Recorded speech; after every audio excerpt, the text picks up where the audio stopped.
Unfortunately, I've got some bad news for you, Rick. Go down in the annals of pawn shop history as the best buy ever. This is a $700,000-800,000 painting. Two-headed, oh, recall! Oh my God, power 9. Have you ever wondered what happens when a pawn shop expert makes the wrong call on Pawn Stars? Rick Harrison is known for spotting value in the most unexpected items, but even he doesn't win every deal. Sometimes a quick decision at the counter turns into a costly mistake. From rushed purchases to items that didn't live up to their hype, a few risky deals have left Rick facing serious regret. Today, we're looking back at the Pawn Stars moments where one gamble turned into pure drama. Let's dive in. At the gold and silver pawn shop, two kinds of customers usually walk through the door. Some bring ordinary items, old coins, gold rings, or family keepsakes. Others arrive with stories that make Rick Harrison pause and think. Today is clearly the second kind. A man walks in carrying a painting and casually says, "I think this might be a René Magritte."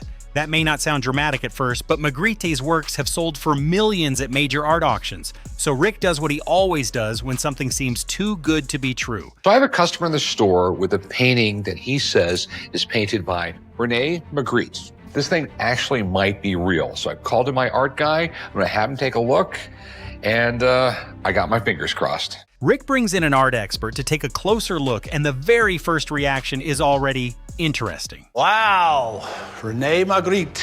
It's an amazing painting. Just hearing that probably gets Rick's imagination running. Somewhere in the back of his mind, he's already picturing what life would look like if the painting turns out to be authentic. But before Rick starts putting a deposit down on a yacht, the expert explains a bit about Magritte and his work. René Magritte was one of the founders of the Surrealist movement, like Dali. Very dreamlike, very weird. In simple terms, Magritte's paintings often look familiar and strange at the same time, almost like a dream you vaguely remember when you wake up. But the important thing is this: his paintings are incredibly valuable.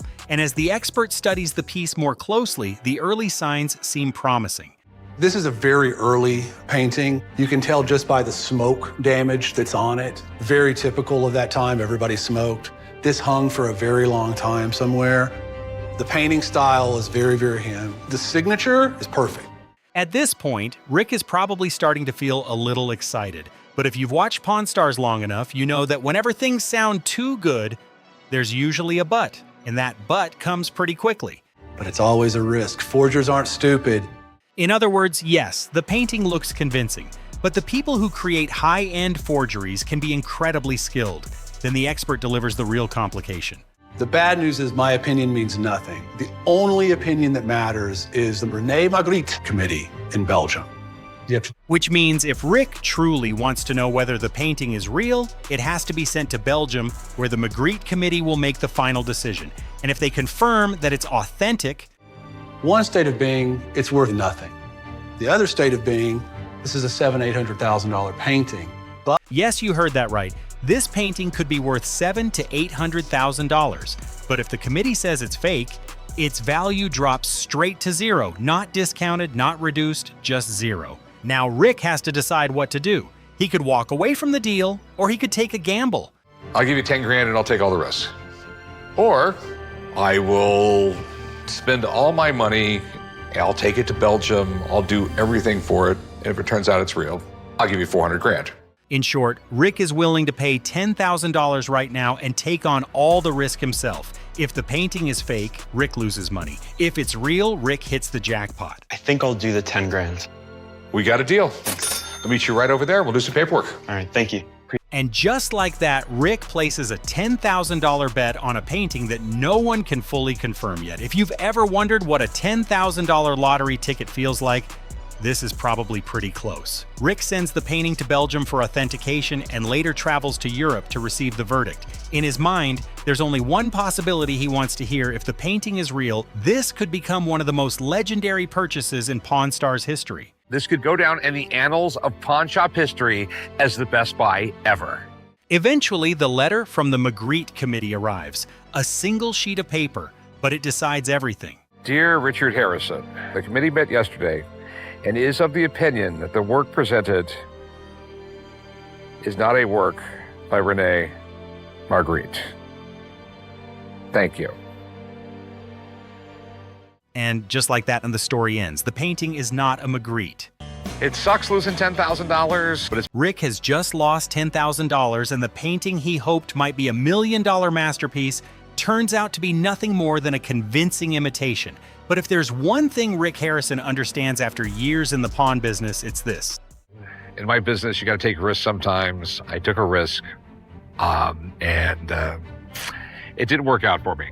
In the world of antiques and collectibles, sometimes a forgotten item in an attic can turn into a priceless treasure, and sometimes it turns into a $10,000 lesson. After the episode aired, viewers across forums and YouTube began debating Rick's decision. Some believe the seller may have known the truth from the start. One comment read, "Guy was like, 10,000 is perfect knowing it's fake." Another joked, "That seller absolutely knew it was a fake, LOL. Didn't hesitate for a second to snatch that cash."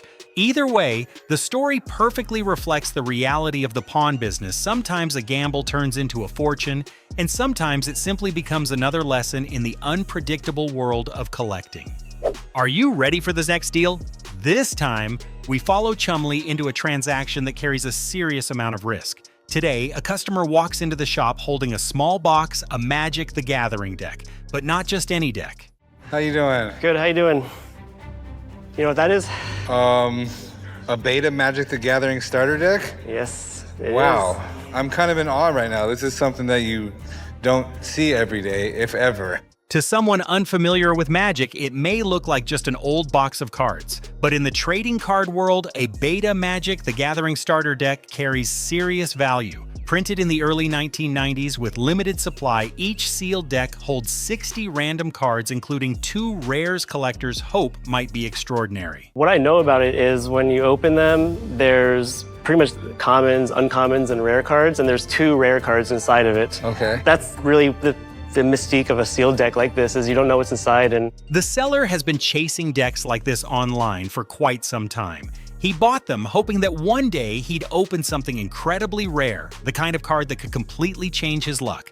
But so far, that moment has never come. I've been buying them online when they come available because there's not too many of them. When I open them up, I never get really valuable rares, and I get disappointed. I'm kind of cutting my losses here. So today, instead of opening it himself, he's bringing the sealed deck into the pawn shop. But when Chumlee asks how much he wants for it, the number instantly raises the stakes of the entire deal. How much are you looking to get for this deck? I'd like to get $40,000 for it. Okay. $40,000 for a deck that hasn't even been opened. That's a tough call, especially because sealed decks like this can sometimes be resealed, opened, and repackaged, which makes the true value uncertain. To be safe, Chumlee decides to bring in a card expert to examine it. These beta decks are hard to come by. I mean, they're literally only in print for about a month.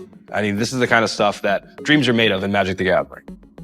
After taking a look, however, the expert offers a surprising recommendation. Instead of trying to estimate the value from the outside, the only real way to know what's inside is to open it. I think the best bet here is buying it to open it, and that way you have a guarantee when you open it that if it's fake, you don't buy it. At that point, the deal becomes something entirely different. This isn't just a purchase anymore, it's a gamble. And to take that gamble, Chumlee needs to buy the deck at the right price. What's a safe number for me to buy this at if I'm going to open it up? I would say the best number would probably be right around $23,000 to $25,000. The negotiation begins, and the pace of the conversation picks up quickly. Numbers move back and forth, and both sides understand that whatever happens next could involve real risk. What do you think? Would you take 23? Well, to be honest, online I bought it for $30,000. Well, how about this? I'll give you 25,000 for it. I'll take all the risk. If there's a Black Lotus in there, I will split it with you. It's a fair proposal. The seller avoids the risk of opening it himself, while Chumlee takes on whatever outcome lies inside that sealed package. After a brief pause, the seller nods. I think I'll accept that. All right, let's hope for a Black Lotus, boys. We'll all be happy. And suddenly, the entire room becomes quiet. A deck that's been sealed for more than 30 years is about to be opened. Okay, well, once we pop the plastic, there's no going back. The seal breaks, the cards begin to come out, and all eyes focus on the 2 rare cards, the ones that could determine the entire value of the deck. Right here, should we just go right after the rares? Let's go right for the rares, Matt. I Okay. can't take the suspense anymore. Well, at the same time, The 2 cards flip at the same moment. and instantly everyone in the room realizes what just happened. Two-headed oh, recall! Oh my god, power 9. Oh wow. Oh my god. The card revealed is Time Walk, one of the legendary Power 9, the 9 most powerful and iconic cards ever printed in Magic the Gathering. Pulling a Power 9 from a sealed beta deck is something most players only dream about. Wow, that's a piece of power, chum. That's one of the top 3 pulls, right? Yeah, I mean, that's like one of the Halo cards you can pull. But the real shock comes when the expert begins evaluating the card's condition. This card is going to make you a lot of money, chum. This card is centered nicely. I don't see any problems with the corners, the edges of the surface. It would be worth probably $150,000. In just a few minutes, a deck purchased for $25,000 has turned into a 6-figure treasure. A gamble, a risky decision, and this time luck landed firmly on Chumlee's side. Hallelujah. Congratulations. This beta starter deck deal quickly became one of the most discussed moments among Pawn Stars fans and trading card collectors. But what truly fueled the debate was the seller's bittersweet outcome. After the episode aired, comments across YouTube and TCG forums exploded. One viewer wrote, "The seller should have at least asked for $30,000 to get his money back." Another added, "It's heartbreaking he gambled $30,000 sold at a loss, then watched someone else pull a huge win." Moments like this are rare when a single sealed deck opened in front of everyone reveals a card capable of transforming an ordinary deal into a legendary one. All right, now we're moving on to the final deal of the video. Are you ready? Today's story begins when a man walks into the pawn shop with a classic sports car, a 1964 Austin-Healey Sprite. All right, so this is it, huh? This is it, 1964 Austin-Healey. Damn, the thing looks like a Hot Wheels. There's no way I could get in this thing with the top on. My head would pop through the roof. Right away, Rick is intrigued. Austin-Healeys were iconic British sports cars for decades, and in the United States, they still have a strong collector community. That means one simple thing: if this car is in good condition, it should be fairly easy to sell. I'm down at a pawn shop today to sell my 64 Austin-Healey Sprite. It's in very good condition. Maybe just needs a little tune-up. So where'd you get this thing? Well, I had a friend of mine that gave it to me about 10 years ago before he passed away. That's a familiar story inside a pawn shop, an item kept for years tied to personal memories, but eventually reaching the point where it has to be sold. For Rick, however, only one thing really matters right now: does the car run? Mind if I start it up? Yeah, go ahead. The windshield's sort of useless. All right, here we go.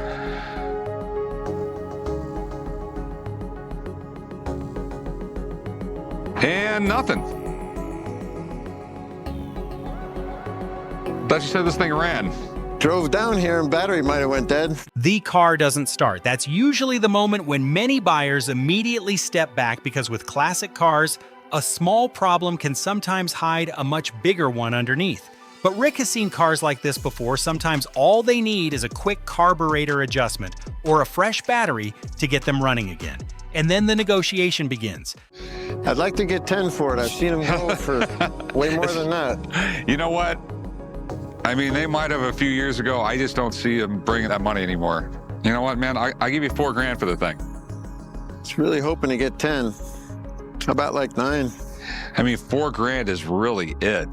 Max I can get is maybe $8-9 out of it. Can you go 75? You know, man, I mean, $5,000 is my max, period. It's a classic Pawn Stars negotiation. The seller starts high, Rick counters low, and slowly, both sides move toward a number they can live with. And eventually, they shake hands. If you want $5,000 cash, I'll give you $5,000 cash, but that's all I'm gonna do. Cash money, we can talk. All right, $5,000. Okay. Rick has just bought the Austin-Healey for $5,000. In his mind, the plan is simple: take the car in for a quick tune-up, spend a few $100s fixing it, and then sell it for around $8,000. Not a massive score, but still a solid profit. Spending $5,000 isn't ideal, but I know I can come out way ahead if it's a simple fix. So To be safe, Rick takes the car to the shop of a longtime friend, Wally, who specializes in classic cars. But just minutes into inspecting the engine, the atmosphere in the garage begins to change. Fortunately, I've got some bad news for you, Rick. what's wrong with it? It has spun main bearings, it's rattling. You see that right there? That's a crankshaft. The journals on it are the round sections. Those are completely galled and scored. If you're not familiar with engines, that might sound technical, But for Rick, hearing the word crankshaft is enough to understand how serious this is. The crankshaft is essentially the heart of the engine. When it's damaged, the entire engine often needs to be rebuilt. You're looking at about $6,000 to fix that. $6,000.